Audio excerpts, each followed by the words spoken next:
I need y'all to like the video and comment if you want, but turn your post notifications on so you know the next time I drop. What's the longest relationship you've been in? 5 years. And did that finish because of infidelity? Yes. She cheated? Yeah. I was laying on the bed and the phone kept ringing. I was like, because we were so close, like we would answer each other's phones. No, you were so close. No.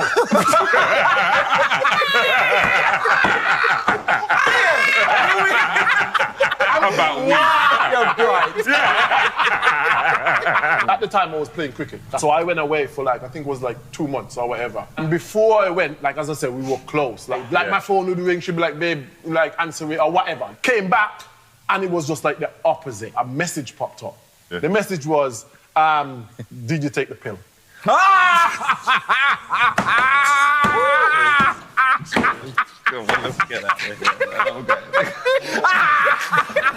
I'm shaking because I'm like, I love this girl. Like, we was...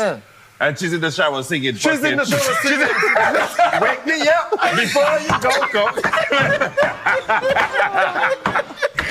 Murder, she wrote. So you know, one of them times you called her, he was there as well. Yeah. That's the herbalist thing, you know. Yeah, I'm okay. Yeah, I'm okay, babe. Fine, babe. Yeah, next time, fine. What happened? Oh, Halloween, babe. I could respect the old heads' reaction because they just bagging up laugh like it's funny, you know, like little war stories, you know. But I would be cut up. I don't know. Maybe I'm too sensitive or something. They was cutting up though. The man is not appreciated until he's gone. No man is appreciated because if he's been there from the time he's been with her, his presence make her feel like you take it for granted. That's why when people die, you so crazy because you took it for granted and you don't know what you had until it's gone. See, a man can't be measured until he's gone. You can't measure me while I'm here. That's the scariest shit. See, and that's what they trying to do as a high value man. You trying to measure me while I'm here. And you trying to measure me without knowing whatever skeletons and demons that could come out the closet later down the road. True. See, there's 2 dates that people focus on. Birthdays, celebrate the shit after birthdays, and death dates. And in the process of looking on the birthday and looking on the date you die, you overlook that little dash in the middle. That's the man. Yeah. What do they say once you gone? Man, that is so true. That is so true. I don't know if anybody, I read books. I've read the 48 Laws of Power, and there's a story in there that it was describing how people can get accustomed to certain things, you know? And when something is so abundant, it loses value to any person. So your presence can be the same thing, where if you have an abundance of your presence around one person, in their eyes, it loses value until they need it. You know what I mean? I don't like makeup. I'm against makeup. I don't think it's good for women, and I don't think they really need to be using it, honestly. I think it takes away. That's awesome. Makeup it's capitalizing on women's insecurities when it's something that they can easily fix.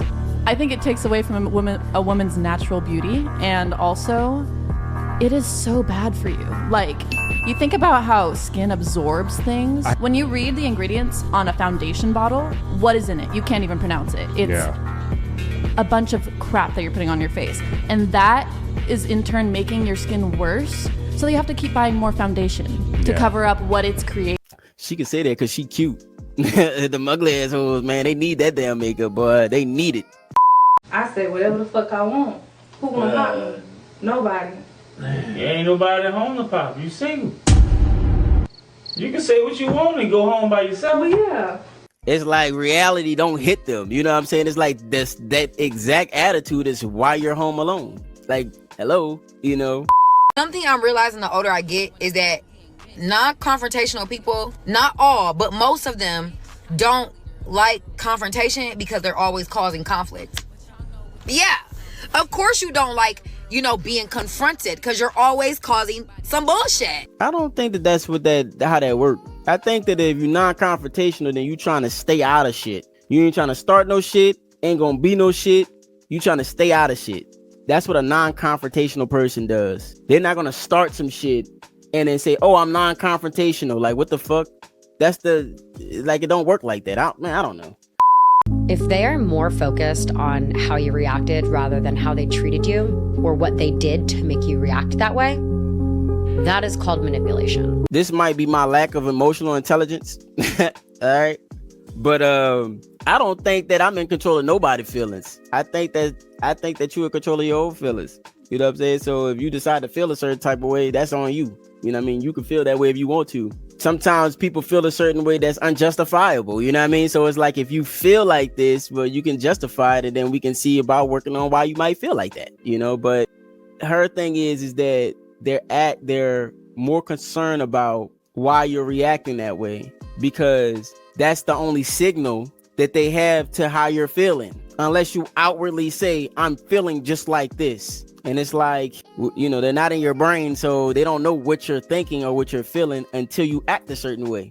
Today is my 3-year wedding anniversary. This has been hands down the most depressing, miserable, horrible 3 years of my life. I've never hated another person more than I hate the person that I married. I run my ass off and I do everything for everybody in my life. He goes to work. Yeah, his job's hard. Yeah, his hours suck. He works. That is all he does. I am 30 years old and I'm literally begging for the bare minimum every single day. Yeah, I don't work. But the amount of weight I carry, I can tell you why I've stayed. Money. It's that simple. I wanted to be a stay-at-home mom. And yeah, I know I can leave because trust me, I am leaving. But people can't just walk out and leave one day when you have kids and 12 years of life wrapped up together. You can't just walk away with nothing. And sickness and health, better or worse, like, no. You gotta have a plan. A few moments later. My husband left the night that I posted that original video. Already broken. That's exactly what her ass get. And the thing about it is they're so ungrateful. I say this before, right? And I'm not justifying it. I'm just speaking to the nature, okay? You could do anything in the world to your woman, except let her get bored. This man is working tirelessly to provide for you to be a stay-at-home mom. So that means that the opportunity cost in this situation would be him being able to take you out, but you can stay at home all day and don't have to do nothing. That's why men are like staying away from that marriage thing, because you could put all this work in to give a woman everything that she asked for, and it's still not going to be enough.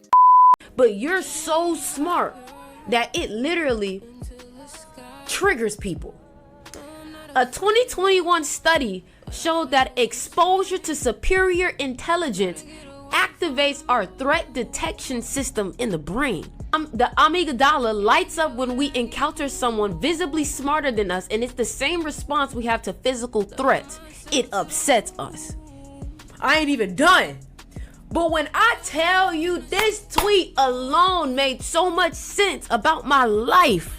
It's not just a figure of speech when people say that intelligence hurts the ego.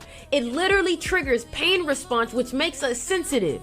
If people feel less intelligent around you, they either avoid you unconsciously, cheapen you to feel better, or try to prove you wrong. I think that right there, that mechanism inside of the brain, if you can control that, then you can get ahead in life, because the only way you ever beat a learning curve is through information. And a lot of that information on how to do things the correct way, you got to pay for that shit. By the way, it's been very rude that you've been checking your phone this entire show. I'm so sorry. Super I didn't rude. realize that it was so long. You requested to be on the show. I know. And you guys were 30 minutes late too, so we delayed our start a little bit. If you gotta go, like, you gotta go, but I'm sorry. It's not so upsetting that you have to leave. It's just like, you've been checked out for the past hour, you've been on your phone, like pissy about the fact that we're going late, even though you requested to be on the show. My social battery gets like fried, where it's like at the beginning I'm like checked in and I'm able to like take part in the debates, but like I reach a point where my social battery where it's like I just can't even. It's still rude to be checking your phone, but like, that's fine. Life goes on. Good meeting you guys. All right, take off. Later. Thank you for your time. Thanks for having us. Bye-bye.